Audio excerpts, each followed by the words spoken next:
This is a Restless reaction. Welcome back to Restless, where we talk New Calvinism and we cover the good, the bad, and the Driscoll here on the show. We do a lot of covering the Driscoll. We do, and we are staying on that theme today. Are we not, Pastor Michael? Thanks for joining us. That's right. That's right. We are still on the Driscoll train. Pastor Mark, as always, we'd love to have you on the show. And in this case as well, Stephen Crowder. We'd love to have you yourself on the show here, because a few weeks ago we asked people to help us get to 25 reviews, and once we did, we would go back to the ever flowing well that is Driscoll for material for the Restless podcast. And after we got we actually asked people on various social media what Driscoll they'd like us to do. We gave them the option of some of Driscoll's 2020 best of rants put out by he and his church, or an interview by Stephen Crowder on a reoccurring segment he has called Ash Wednesday. And Pastor Mike, what won by in the end, a pretty large landslide was this interview with Stephen Crowder. Did anybody vote for the other one? Did we get a couple? Early on, it looked like it was going to be really close.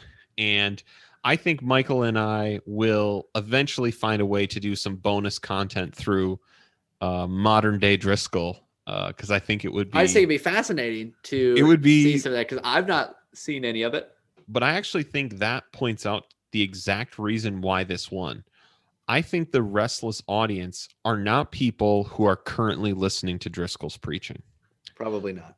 But I do think they're the kind of people who may watch Stephen Crowder, and when they heard Driscoll was going on his show, they probably, like me, watched it as they were really interested. Yeah, absolutely. And as I think we'll find, I think it probably left them wondering exactly what to think about all that was going on. Yeah, it's strange have Driscoll come on YouTube show. It's like the largest YouTube news show. I know it's like a late night comedy type show, but it's also technically, I think, in the news genre on YouTube. So it's technically like the largest YouTube news site. They are larger than the Young Turks now. There's 5.24 million subscribers. Again, Mr. Crowder, be great to have you on the show. That'd probably boost our numbers at least for a little bit until people listen and they're like, oh, wait a minute. This isn't what I thought it was. Yeah. And this video from November of 2020 has nearly 500,000 views itself. So we're going to walk through a number of clips that I've pulled, and we're just going to react to them live. So now's the time, if it is an appropriate hour wherever you live, as it is where I am, to pour up a glass of something strong and enjoy. So this first clip, I thought it was only fair that we start here, is because one of our recent shows that was very popular was us listening to TGC, some big TGC guys talk about complementarianism. So here is Driscoll talking to Mr. Stephen Crowder about said same topic. And a big part of, I think, what maybe rubbed people the wrong way is you've always, and now this is more important than ever, the idea of masculinity and gender roles. And actually, as really, I would say a teenager, I learned about the idea of complementarianism from you. I think you were the first person I heard use that term. Can you maybe explain for people who don't understand, who they just think, oh, that's misogyny or chauvinism? It's not. It's a biblical worldview of men and women. Well, first of all, sex, gender, marriage, and sexuality used to be sequenced. You're born male, you do masculine things, and then you marry a girl and have a family.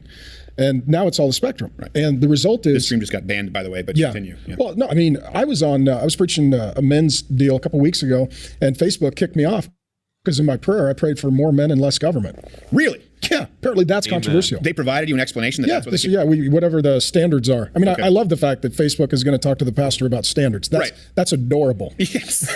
Yeah. Zuckerberg is sitting there going, this doesn't meet my moral standard. But part of it is like what we've done right now is we have turned the Democratic Party into the mommy party. Right. And if you're hurt, call mommy. You need something, call mommy. And it's a whole generation that never had a dad. Right. And so to me, many of the urban problems, many of the social cultural problems are lack of men who take responsibility for their family and especially for their children. It's a crisis. And you've talked about that with Black Lives Matter too. You know, I did this Change My Mind. Black Lives Matter is a domestic terrorist organization. And I said, because if you look at actually what they stand for on their website, you basically look at their charter. It's dismantling the nuclear family, which means we want less fathers. Right. And it's like, so there's a guy, Bradford Wilcox. He is the leading sociologist in this sphere.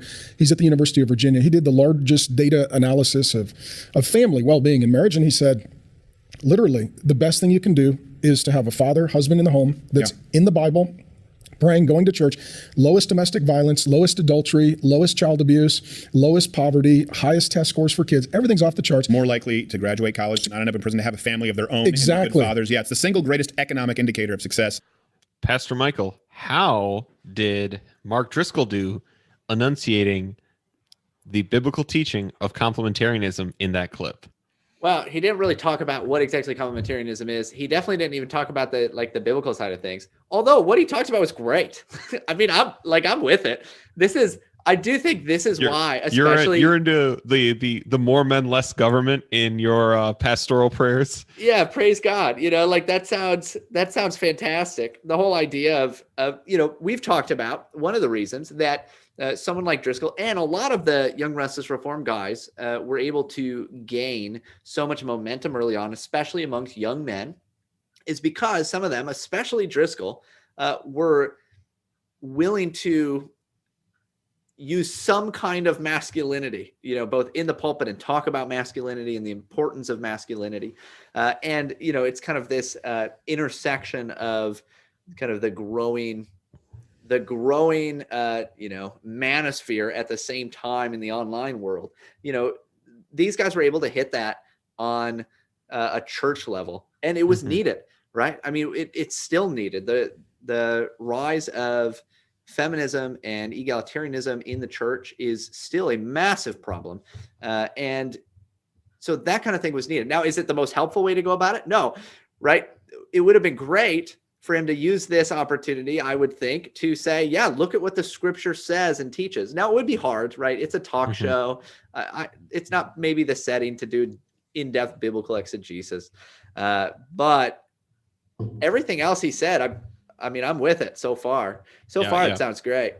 I think that the credit I want to give to Don Carson and Tim Keller is Mark Driscoll likewise gets an F at explaining anything what the Bible says about complementarianism in that clip. Yes. And again, I think he's doing it for a different audience, right? I don't know who that audience for what they were doing is for, but what Driscoll's doing is the same thing just for the conservative talk audience. Also, he's smooth, man. He's got the lines down. He's got certain lines that he definitely has just straight memorized. Like this is what he's going to say. He's ready for it. So let's give Driscoll one more chance on this topic. I think this next clip, he's talking to the kind of, maybe for our more red-pilled listeners, the kind of who would be familiar with the kind of men going their own way, right? Crowder brings up men who don't want to get married in the current context. You deal with that as a pastor, because I've talked about that in the show, and I say no, because obviously my God says a man who finds a good wife finds what is good. And they're like, yeah, what about when she walks off with half your stuff? It's like, pick right. So do you run into that quite a bit now? Yeah, and I mean, it's really hard if you are a man who says, we're going to have what would be a traditional family. Right. I'm going to do something crazy and go get a job. I mean, now we're just. I had no idea you were so nutty. Crazy, yeah. And then Pastor Alex Jones over here. Let's say we're going to have kids. We're going to ruin the environment and put more people on the planet. And then mom is shudder to think, going to nurture them and stay home and be mom. The problem becomes in most states, if you get divorced, the parent who spends the most time with the children becomes the custodial parent. Right. And so if you're the dad saying, I'm working really hard to free up mom so that the kids have a focused parent, it actually works against you if the marriage dissolves. Right. And so, and in certain states, it's really, really difficult for the men to get the home, to get the kids. I mean, it really is a tough deal. Yeah, like in California. So what do you say to men who argue that? Not that they're against the idea of marriage because it's a construct of patriarchy, but because marriage has been destroyed by sort of modern feminist alimony laws, because that's a different contingency. How do you message to those people? Pick slow. Don't just find a cute girl, move in, and roll the dice. I mean, pick slow, pick smart, and be in a community of support that can help nurture that relationship and reinforce the values. Right. Because ultimately, if you are just isolated as a couple and you hit conflict, there's nobody to mediate that. Eventually, it's going to end up in a war of some sort. And as soon as you get the lawyers, you just start setting money on fire and nobody wins. Right. So, Pastor Michael, how did Pastor Mark handle the MGTOW men? Well, it's still sociology, right? I mean, so all he said at this point is sociology, which is maybe what makes Driscoll, like, he's always been good at like reading the room and kind of understanding who he's talking to and being able to, very smoothly change what he's saying for the right kind of audience. And like, he knows what he's doing. He's doing it very specifically. I think that is the takeaway.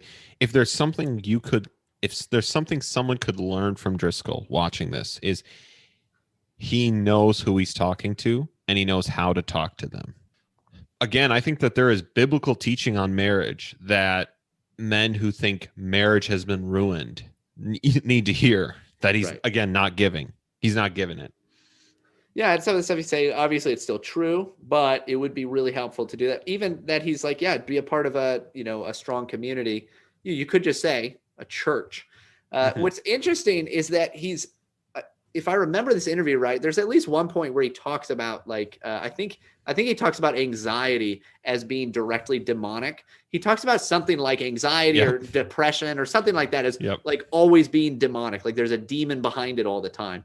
And so he's not like afraid to say kind of weird out there stuff, or what will sound weird and out there for a lot of the people listening to the show. But he's not saying, hey, well, here's what the Bible says about it. Here's a scripture passage. Here's why you should be a part of a church. It is important to pick right. And here's what the Bible says about picking right. There's a whole book called Proverbs that's basically about that. It's about picking the right wife. This is important because there are horrible women out there, and the scripture talks about them. Yeah. And I should just note, we are playing Driscoll and Crowder at 1.2 speed. So I think it is, Driscoll knows how to read the room, and he is going into this space where, obviously there aren't other pastors, right, generally here. And so what pastor in kind of the big evangelical world would ever go on Steven Crowder's show? Like this is like instantly you are barred from ever going to, an ERLC event, a Gospel Coalition event, Together for the Gospel, like any of those things. Like you're not going to get anywhere near them if you start to associate with people like Steven Crowder. And there's probably an easier way to get banned from those things, and it's start a podcast called Restless, where you review their material. So I'm still holding out hope. I'm available whenever the next Gospel Coalition conference is. I'm available probably the main stage as a normal pastor, right? So let's play a clip where it gets to the kind of one of the things Driscoll was famous in the New Calvinism for, his yelling. Mark Driscoll does not partake, not because he's a man of the cloth, but because he has asthma like Piggy and Laura. Well, I used to. I'm healed now. Well, pretty soon I'm going to grab your. Yeah, but when you preach for a living, you yell for a living. You just be what? What kind of preaching are you doing where you yell for? I yell for an hour every sermon. I just feel like an hour is a good time, and just berate people. Yeah, massive is the right volume. So, to me, this is about meeting the volume level of the culture. And if something is important, usually there's passion, there's intensity, there's clarity, and sometimes the volume level changes. And I'm a preacher. I'm not a talk giver. I'm not a motivational speech giver. I mean, you could see this even out on the campaign trail. It's why the rallies were huge. Right. The energy level was different. And so for Biden, yes. Yeah. I mean, the kids couldn't get enough. It was like the British invasion. It was crazy. Yeah. So, I mean, but for me, it's like when everything is so complicated right now, so confusing, and I think the average person is just like, what happened to the planet? What happened to the world that I grew up in? Where are we going? What are we doing? It takes a lot of volume and clarity to cut through the noise and say, here's where we're at, here's what's going on, here's the problem, here's the solution, and then try and drive the conversation, instead of just to the right or the left. As a pastor, I'm trying to drive the conversation up. Right. Is there a God over all of this, and does he have any help for those of us who are in it? Pastor Michael, how much yelling do you do on a Sunday morning? I want to do more. I want to work on my yelling. Get really, really more aggressive and passionate than I am. It's interesting. I was just thinking, even while he was talking, I was just trying to think about Christ himself and Christ preaching, because you could say that there is a kind of prophetic preaching that might be considered a kind of yelling today, or like a, obviously it's not always exactly yelling, like we have seen some from Driscoll and others. Right. But it is there's a directness and a bluntness, but also often when Christ was preaching, outside of maybe when he's clearing the temple, outside of that, it seems like most of the time it was not like that. It was calm, it was thoughtful, it was careful. It wasn't done in heated, emotive language. Right. And I think, again, right, I agree, right? John the Baptist preaching was likely very aggressive, right? Right. Luther, that's the other person I was thinking about being more aggressive, probably. Right. John the Luther Baptist was probably aggressive. John Knox was aggressive. But again, these are likely not normative, right? Even in what they might have been called, God might have called them to do. But, and I'll get to a difference, but do you know, but what I found so striking listening to him talk about why he's yelling, right? It's obviously very funny to say, like, I just feel like an hour is a good time. And, like, again, right. We've talked, right? The guy's, it feels like maybe he's lost his fastball a little bit, but why is he yelling? He's doing it for cultural reasons.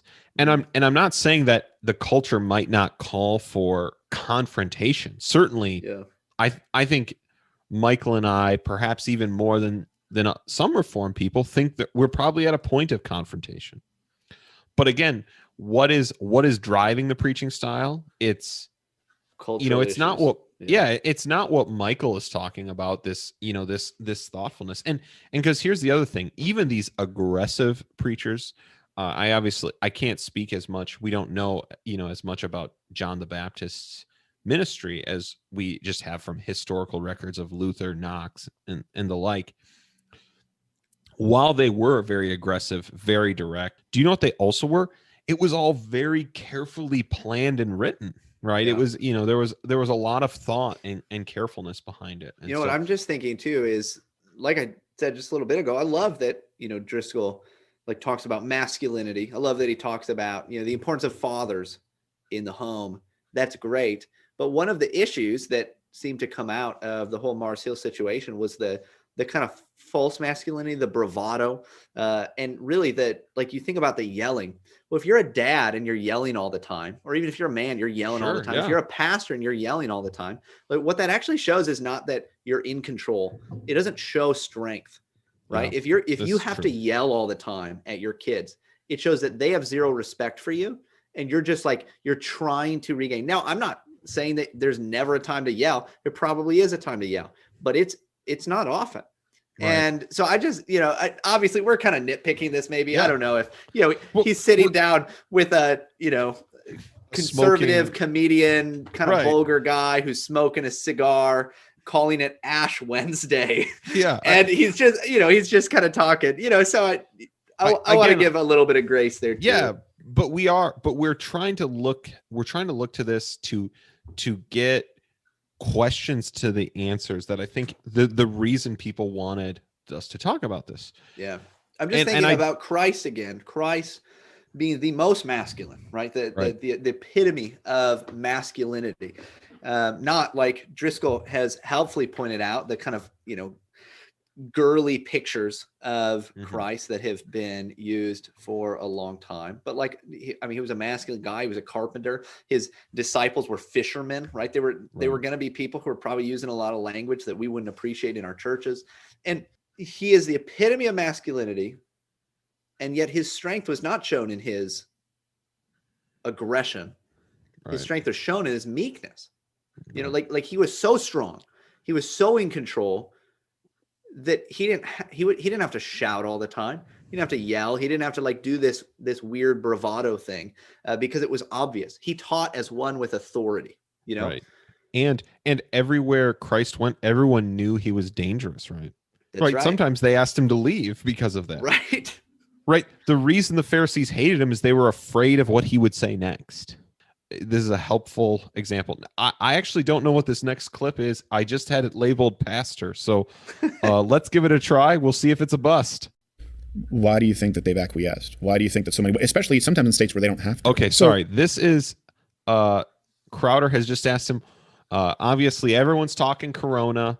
I mostly left all that out because we are not a current events show here. We are a current events of 10 years ago show. But he asked Driscoll why pastors are acquiescing to closing their churches even when they don't have to. And so that's what he's asking. This will be kind of the, we're going to have this weird pastor talk. So this is cool. I'm happy to have it. I love pastors. I married a pastor's daughter. Okay. And my 5 kids serve in ministry with me and all love Jesus and believe the Bible. I just met 3 of them out 3 there. 3 of the boys, yeah. I brought Wonderful them. boys. But a lot of times in a nonprofit system, the governance and board structure makes it very hard for the pastor to do what he wants to do. And so what happens is, let's say you got a board and they're all arguing and fighting. And, this is why I left this There's political intrigue, and this group wants to open, and this one wants closed, and this one wants mass, and this one doesn't want mass, and this one wants to talk about politics, and this one doesn't, and this one wants to put BLM on the church hashtag for social media, and this one wants to make America great again. And then the pastor needs to make a decision. If he's got a board, he's got a battle. Right. And so there's a lot of pastors that I'm talking to. There are other guys who my have 200 to of them be that I involved trained with last my week. decisions. And they're really depressed because they're like, the board votes and I have to do what the board says, but that's not what I believe in or agree with. Right. So Pastor Michael, why did this clip make the cut? Yes. So this was the problem, right? This was the unaccountability of celebrity pastors right here. They don't let me do the things I want to do. Well, that's, sometimes that's the purpose. Now, I know that there are some of these churches where there are men who are totally unqualified, who are on the board, and they are moving things in a bad direction. Or it is, I've been to horrible church meetings before, right? Where people who have a vote or in control in some way or another, like it is just awful, and they're not thinking about things how they should, and it's all business decisions or something like that. This shows the need, by the way, for biblical elders, men who are chosen according to the scripture, according to the qualifications in 1 Timothy 3 and elsewhere. This shows the importance of having, these men chosen carefully, that those who are clearly distinguished, who have proven themselves to be honorable men, that they would be given the honor of leading in this way. So it's obviously important. But the minute that you see it as here's the pastor and then here's, the other people leading the board, whatever. It's a CEO and the board. The CEO, it's already a problem. No, you should be one among many, right? We have in Presbyterianism in our church, we have what we call is parity. There's parity among the elders, meaning there are different kinds of elders in the PCA anyway, where we have teaching elders, those who labor more in preaching and teaching and administering the sacraments, what we might call pastors usually. And then we have ruling elders, who are men from the congregation who are not necessarily preaching all the time, though they have to be able to teach. They're not administering the sacraments, but they are still elders. And when I go to a session meeting or a board meeting in the language of this video, there's parity. There's no one has a greater voice or a greater vote. This is something that you vote on. You vote on these things together. You decide these things together. And so the very idea of talking about it in this way, hey, well, if there are all these guys, it just makes it hard for me to do what I want. So, well, it's kind of sometimes a point. Yes, that is the point, that you have to work with others. Without a doubt, that's the point. And it's great that you're I'm going to defend pastors, who closed or did it Corona, mitigations that you don't like because of their board, right? So the problem is not the pastors. The problem is the guys who are the other guys, the other elders who are running the church. So let's listen to Driscoll talk about what leaders of men like Pastor Michael really need. Conflicts. Most people in any nonprofit organization, they don't understand the complexity of a nonprofit government. And so right now, I used to say we've gone from process leadership to pivot leadership. Process leadership is kind of get our annual cycle and our seasons, and here's our schedule, and we're scheduled out and we're budgeted out. This year it's pivot. It's literally if you're a football fan, quarterback has to go up to the line, call an audible, because you're are we open? Are we closed? Are we throttled? I don't know what that means, but yes. Well, it's changing the play at the last minute. And it's the freedom to make the adjustment. And a lot of organizations, they're built for process, not for pivot. So sort of like a giant nonprofit organization like the federal government. A large nonprofit starts to function like the federal government. Right. Yeah. Can't get anything done. By the time you make a decision, the opportunity is passed. Deciding everything. And that's what we've talked about. Yep, those are always the ideal government. Give us a dictator. Just one guy. All right. I mean, that shows the problem, right? This is dictatorial thinking. It's totalitarian. It's not helpful. It's not actually beneficial. Process is actually extremely important. Now, all right, should you Presbyterian have pastor. Yes, thanks. right. That's right. Process matters. Yeah. Great. So this next clip is Driscoll talking about what happens though, and the ways that unwanted influences can take power in the church. But I talk to pastors all the time, and sometimes what happens is people on the left, the cultural jihadists, they want to get in the board, they want to get on leadership because they actually do then have the potential for some legal power and oversight in a way that they wouldn't in a for-profit company. Okay. So I'll give you an example. I got a call maybe a year and a half, 2 years ago, a pastor I didn't know very well, but he was out of state, very large church, like 5,000-6,000 people. Bible teacher, been there like, let's say 30 years. And he called and he said, Pastor Mark, I'm in trouble. Somebody said to call you because you've had a part-time job as a crash test dummy. So I'm the guy you call, So he calls me and I said, what's going to happen? Somebody get fired tomorrow if I preach my sermon. I said, what do you mean? He said, every year on Pro-Life Sunday, I preach a pro-life sermon. He said, some people got on the board that are not pro-life, and they've told me that if I preach my typical pro-life sermon tomorrow, they've got the constituents lined up. They've got to vote, and they're going to get rid of me. He said, what do I do? I said, you preach the pro-life sermon every year for 30-ish years, sir.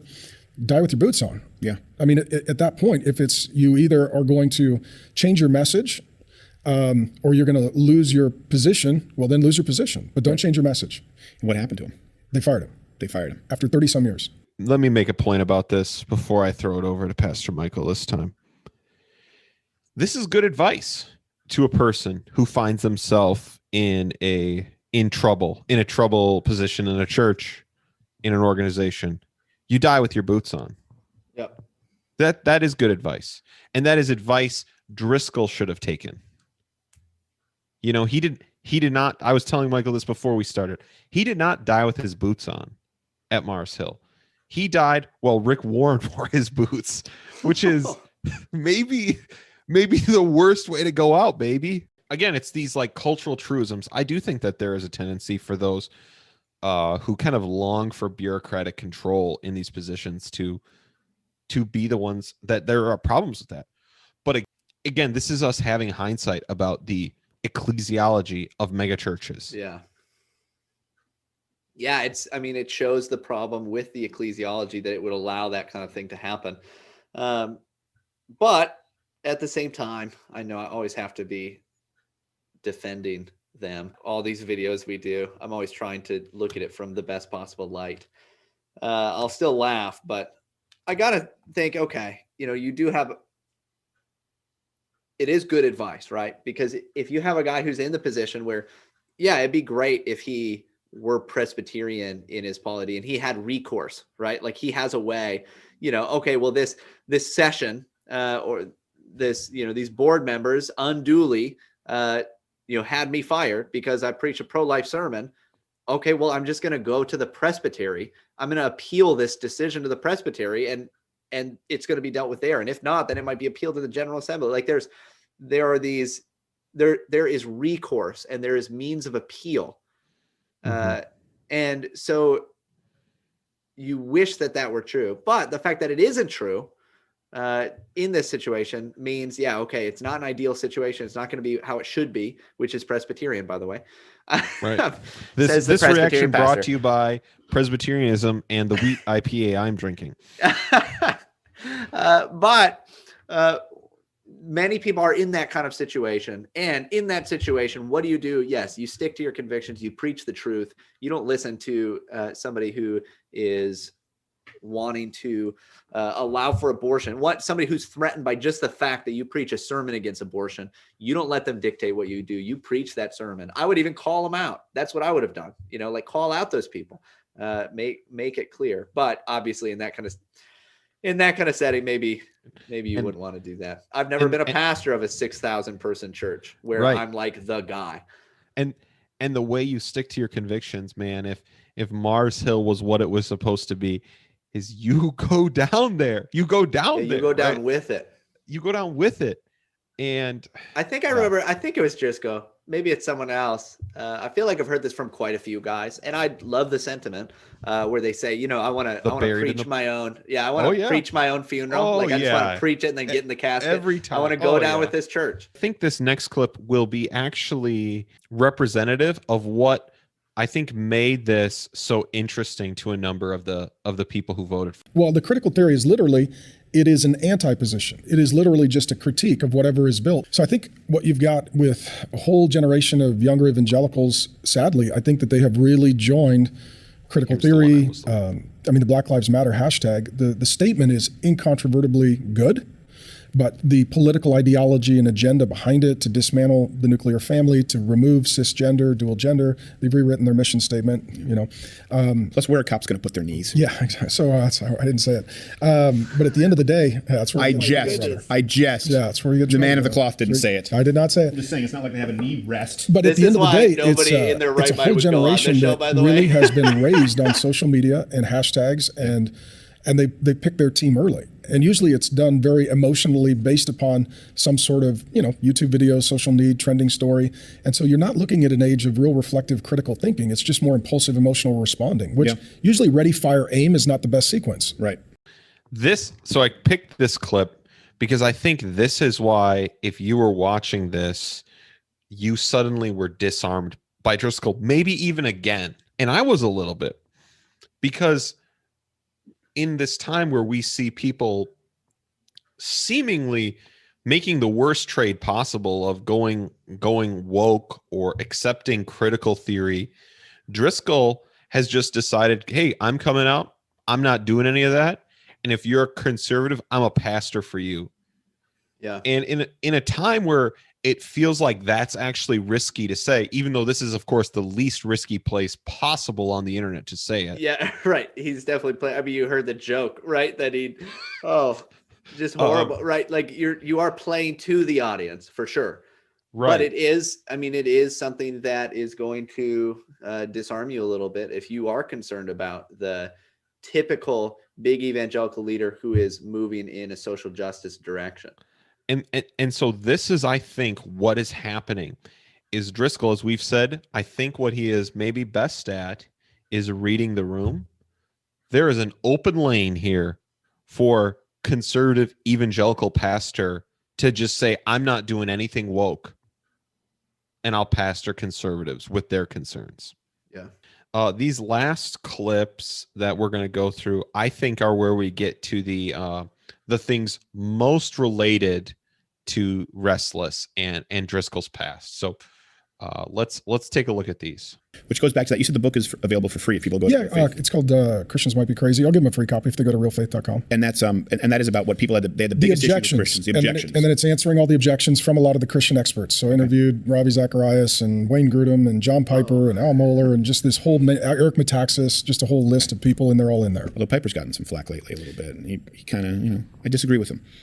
I love John, and in the election cycle, it's very interesting. I didn't mean to put you in the middle of any of that, but I know all of us here, sometimes people don't realize because, we go out in a wig dressed like a lady and doing something silly. People don't realize that we actually do have meetings on theology here. And we were all talking about that John Piper article going like, really disappointed in this because it's a guy who a lot of us followed here. I know John. I've known him for years. I haven't talked to him much in recent years. And I'm just at a point where, for me, I have gotten criticized a bit. Yeah.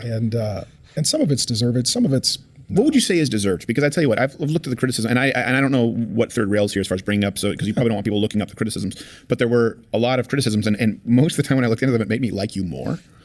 I was like, well, hold on a second, that doesn't really seem like a serious criticism. That's not. Let me just pause it right there. He imploded a 10,000 person megachurch, and that was like, ooh, attractive. Wow. Yeah, that makes me think that you're pretty cool. Pretty sure that's not the criticism, right? He's talking about like the fact that he's like loud and he talks about stuff very bluntly or something like that. It's a great opportunity. Tell us a little bit. Yep. So this is why this clip is just so relevant. I'll say the Piper article they're talking about, in case you've forgotten, is right before the election. Piper came out with an article kind of criticizing both sides of the aisle, this problem. I actually think it was very unclear thinking. And obviously it was not the kind of politics that Crowder agrees with. But let's see what Driscoll has to say. I just couldn't handle it, that it made him like him more. The criticisms This he is a found really online. that is a smooth way to get a question about the criticism in, though, is to say, oh, well, I really like these things about you, but hopefully you'll answer now. Yep. It's just something I agree with. What would you say are valid? What would you say if you could have a do-over? You know what's been really interesting, what I was going to say is I love pastors, so I'm not going to critique anybody publicly. No, and that wasn't my goal. Yeah, but I started preaching, I got saved at 19, became a Christian. God spoke to me, told me, Mary Grace, preach the Bible, train men, and plant churches, audibly. I literally got my job description audibly from God. I didn't even know he did that. And what do you sound like? I would doesn't. imagine like he was in like charge. Sam Elliott. Yeah, like this is CNN, you Right, know, that guy. And so then I started doing Bible teaching. And then what was interesting is I happened to be in Seattle, reaching primarily college-educated young men, just as the internet came into existence, which is so weird. If you can think about this, I got a communications degree from one of the top 5 programs in the country at the time, the Edward R. Murrow School of Communication, before the internet. Yeah. Imagine a communications degree before the internet. Totally irrelevant. It's like a driver's license before the car. Right. You're like, what did you drive? A dinosaur? Like, I mean, and so for I me, have a horse and buggy license. I don't know if it translates. Exactly. Was this a class C? so I'm at the beginning. I mean, I was one of the first pastors to have a website where you could MP3 download the sermons for free. Yep. And I didn't know what the rules were. So I didn't edit any of my stuff. I just thought it was supposed to be, you just be honest and put it all out there. In addition, as the platform grew and grew and grew and all of that, it was a bit of an experiment to figure out, where are the lines and how do you communicate? Because I'll be honest, one of the reasons that people don't listen to Bible teachers is there's no humor and there's no entertainment value. Right. And we're in a day now of edutainment. Right. That education is packaged in the format of entertainment. And it started with, there's the Colberts and Bill Maher and the guys on the left that do it as well. And so, I blame Bill Nye, but yes. Yeah. And so for me, I kind of started in that world before we knew what the rules were. And as a young man, I said and did things that I regret. A lot of things that I've been accused of. I really look forward to standing before Jesus and getting the all clear.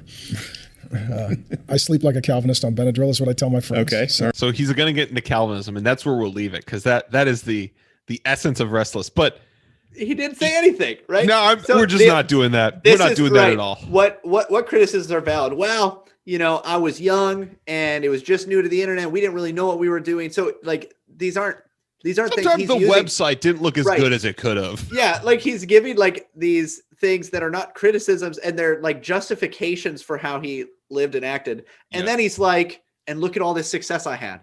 Like he's literally like, what are the valid criticisms? Well, I did a really good job and I'm really funny. And even better, God audibly told me to do all those things. So bada bing, bada boom. Yeah, right. I didn't know that God did that. Well, he does it. So I just, in the minute after God told me to do this, and he sounds like the guy on CNN. What? Like what? Yeah. Man. I mean, it was just unbelievable that, right. And it's like, I'm just not going to criticize people. Come on, dude. Like, yeah. Nah. It's pretty unbelievable that, right. He found a way to tell the whole story without actually explaining anything that happened or a single criticism that was ever made against him. No, seriously. Like there was no criticisms that he talked about were valid. He just said, well, I'm basically a really cool guy. Can you tell me what you think about edutainment? Because I think that we've talked about this. This is the danger of the church needing to entertain people. I do think that's what people kind of want, and that might kind of be what we're doing on this podcast.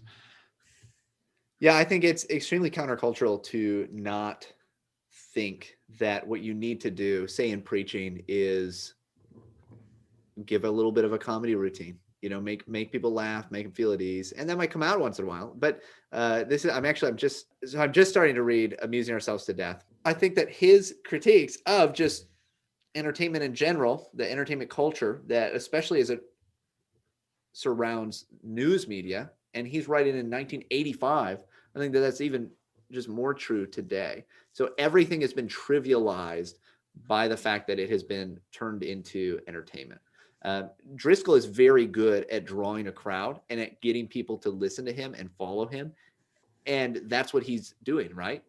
And so if you say, yes, like what preachers need to do is just get a following, well, then he would be right that that's how you do it. If that was the purpose, like if that's the purpose of what you're doing, is that's what ministry is just getting a crowd, then that would be fine. But what actually matters far more is what you're preaching, what you're doing, like the content of what you're talking about. Right. So in our last clip, Crowder asks Driscoll, probably because he knows on some level this is one of the things that Driscoll was famous for. He asked him about this whole Calvinist thing he's into, right? And in the last clip, you heard him make kind of one of his Calvinist jokes, right? I sleep like a Calvinist. Here, Crowder, right? He is asking you about doctrine on his show. And so let's see how it goes. All right. Yeah. Well, then maybe that's because you're a Calvinist who sometimes uses Benadryl. Yeah. Which that's something we could talk about for all Calvinism and 5-point Calvinism and this idea of predestination. That's something we've talked about on this show, where I think a lot of people get it wrong. Well, so let me say this too. Part of the reason that that some branches of evangelicalism or Protestantism or Calvinism, that they're getting into critical theory and some of the social justice stuff, which is really curious because it's about repenting of their sin, not your own. Right. And it's about organizational failures. It's the you first failures. confession. Yeah. And so within that, though, part of the reason that that's appealing right now, Protestantism is a protest. Right. It starts with the same spirit as critical theory, and that is who or what I'm against. Right. Oh, man. And so if you don't transition as a Protestant back to your message and your mission, and you stay in that disposition of critic and protest, then you are kindred spirit with critical theory and the social justice movement, which hijacks the gospel. Right. Yeah. And that's what's going on. That's why a lot in the Reformed world are starting to go social justice, critical theory. You say, why is that? Because if these guys are protesting and these guys are protesting, eventually the protests merge together into a mega protest. Right. They align. Until your church gets burned down and the president shows up with a photo op having you nailed with beanbag shotguns, which I won't lie, I laughed when that happened there at the Episcopalian church. When do you remember it was on fire? They're going, Donald Trump showed up and they were all peaceful protesters. I'm going, I just saw the steeple on fire. Yeah. I just watched it ablaze. Well, and God bless the Episcopalians, but let's just say that their doctrinal statement is in pencil. I mean, these are not people that are real solid on essentials and going to. Sorry, I kept the clip going just so we could get that Episcopalian joke. Yeah, right at the end. That's a pretty good one. How about that? Pastor Michael, you are of the same spirit as the critical theory. Right. What a childish understanding of the past. Like literally just saying, well, Protestantism, it just means to protest. Unbelievable. Go read any of the reformers, read any of the Protestants. What were they trying to do? They were not trying to just protest. They were not trying to just destroy things. They weren't trying to just break things down. The same spirit as the critical theory. It just drives me nuts. The inanity of this answer blows my mind. Right. This right. He has just asked you your thoughts on Calvinism. If you want to disown it, man, go ahead. Just do it. Just call it a day. That's all right. But he knows the last time he talked about the problems of Calvinism anywhere, there was this big internet kind of backlash, which I think is also maybe why he refuses to say something like call out John Piper for something that he did or use somebody's names, because it will draw the kind of attention to him that he doesn't want, right? It's going to draw negative attention as opposed to right now, he's in full spin mode, right? We got to draw all the positive attention that we can. And what he does here is something, if he were willing to actually do it and not in this, it's a protest, right? Even where we get the name Protestant from the princes in the Holy Roman Empire who refused the Catholic requirements. That's where the word Protestant comes from, because they were protesting that. It was not it's obvious. Again, I think this, right? I think this is what blows my mind is I think this. But again, the concerning part is you've decided to you're trying to distance everyone from Protestantism. That's bad. And what he does that could have been helpful is he says, I wonder why all the Reformed people are starting to go woke. And this I believe is this is the draw that's supposed to come to you and to me. Probably not to you. You're an ordained pastor. I'm just a guy. Hey man, don't you kind of hate that a lot of the even new Calvinist guys are going woke? Right. Don't you hate that? but I mean, again, whatever like credibility he could have earned by saying that, again, he immediately loses by saying it's because these people are protesting, right? These people, right? The idea, like even the idea that like just two groups of people protesting at some point they'll merge, right? What? Like, I know they won't. That's, you know, like, yeah, these people were protesting the persecution of the position that faith alone saves as the instrument.